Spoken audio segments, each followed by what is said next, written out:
A carta de Paulo aos Efésios. A história como Paulo chegou à cidade de Éfeso é muito interessante. Você pode ler sobre isso em Atos capítulo 19. Éfeso era uma cidade enorme. Era o epicentro de adoração da maioria dos deuses gregos e romanos. E durante mais de 2 anos, Paulo teve uma presença missionária realmente eficaz lá e muitas pessoas se tornaram seguidoras de Jesus. Anos depois, após ser preso pelos romanos, Paulo escreveu essa carta. O movimento do pensamento dessa carta divide-a em 2 metades realmente claras. Na primeira metade, Paulo explora a história do Evangelho, como toda a história alcançou seu clímax em Jesus e na criação dessa comunidade multiétnica de seus seguidores. A segunda metade da carta está ligada à primeira através da palavra portanto. E aqui Paulo explora como a história do Evangelho deve afetar a forma como vivemos cada parte da nossa história de vida, pessoalmente, em nossos bairros e comunidades e em nossas famílias. Então, vamos nos aprofundar e ver como Paulo desenvolve tudo isso. O capítulo 1 começa com um belo poema em estilo judaico, onde Paulo louva a Deus, o Pai, pelas coisas surpreendentes que fez em Jesus Cristo. Desde a eternidade passada, o Pai teve como propósito escolher e abençoar um povo da aliança.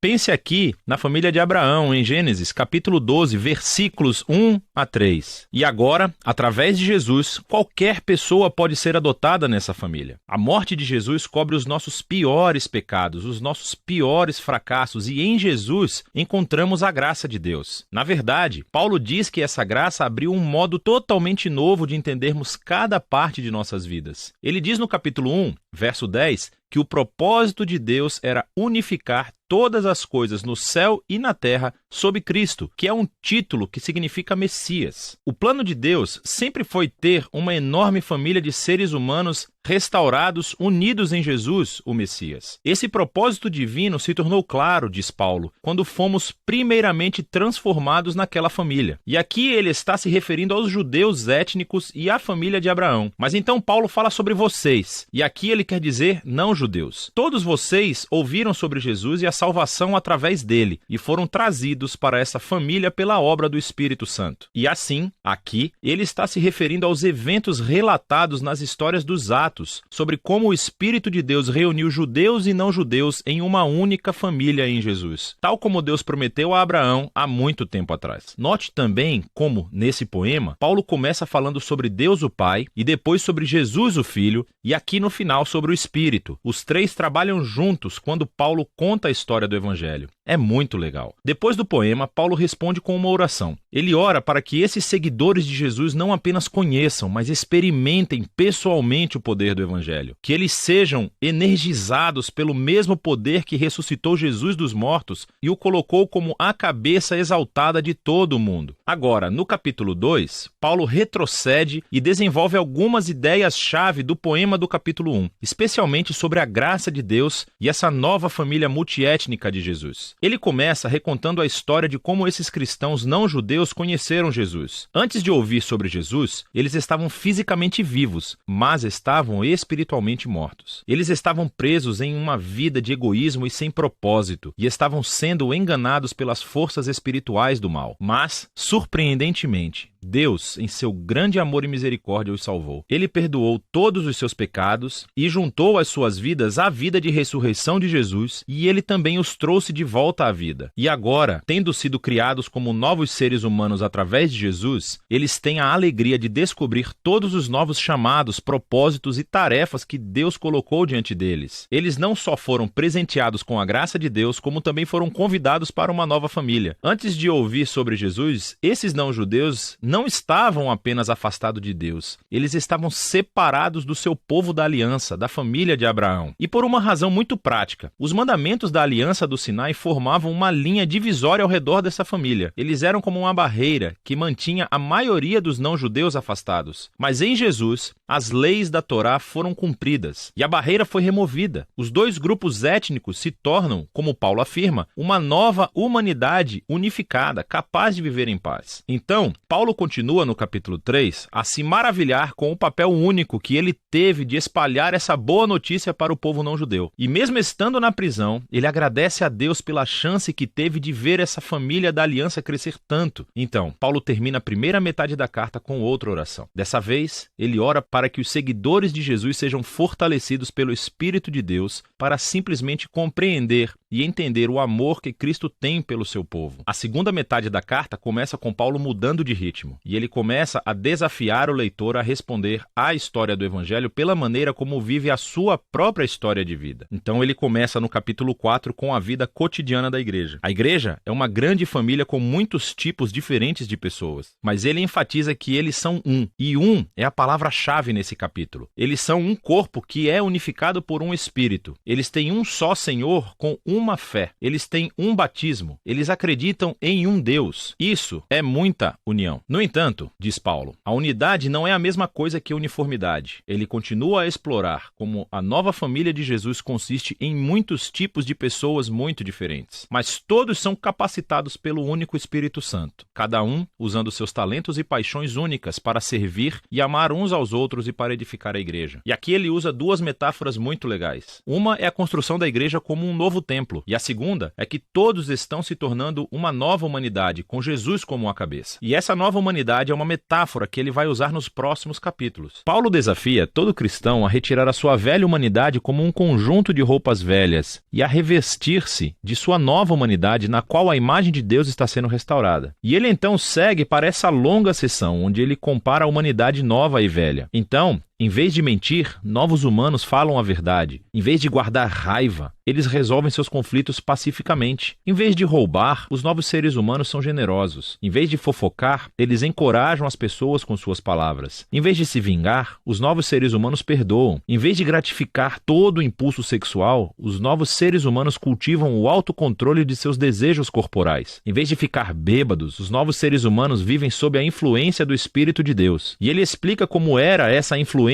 de 4 maneiras diferentes. As 2 primeiras têm a ver com o canto. Cantar juntos, mas também cantar sozinhos. E isso é realmente interessante. A primeira coisa que Paulo pensa sobre como o Espírito funciona na vida do povo de Jesus é cantar e música. O terceiro sinal da influência do Espírito é gratidão por tudo. E a quarta é que o Espírito obrigará os seguidores de Jesus a se colocarem abaixo dos outros e a elevar os outros como mais importantes que eles mesmos. E Paulo, na verdade, expande esse quarto ponto mostrando como isso funciona no casamento cristão. Então, você tem uma esposa que segue Jesus. Ela é chamada a respeitar e permitir que seu marido se torne responsável por ela. E o marido é chamado a amar a sua esposa e usar sua responsabilidade para colocar a sua vida egoísta de lado e priorizar o bem-estar de sua esposa acima do seu. E Paulo diz que esse tipo de casamento está realmente reencenando a história do Evangelho. As ações do marido imitam Jesus e o seu amor, e o seu auto-sacrifício. As ações da esposa imitam a igreja, o que permite que Jesus a ame e a faça nova. Paulo então aplica a mesma ideia a filhos e pais, bem como escravos e mestres. Paulo encerra a carta lembrando a esses cristãos a realidade do mal espiritual. Esses são seres e forças que tentarão prejudicar a unidade do povo de Jesus e a comprometer a sua nova humanidade. E assim, Paulo os desafia a permanecerem firmes e a colocarem esse conjunto metafórico de armaduras corporais que ele descreve em detalhes. E Paulo tirou todas essas peças de armadura do livro de Isaías e como Isaías descreveu o rei messiânico. E agora, como seguidores do Messias, precisamos adotar os atributos do Messias como nosso, porque nós formamos o corpo de Jesus. Na prática, acho que Paulo quer que os cristãos comecem a formar hábitos, usando proativamente a oração e as escrituras em nossos relacionamentos uns com os outros, para nos ajudar a crescer e a amadurecer como seguidores de Jesus. E essa é a carta aos Efésios, muito poderosa. É onde Paulo resume toda a história do Evangelho e como ele deve reformular cada parte da nossa história de vida.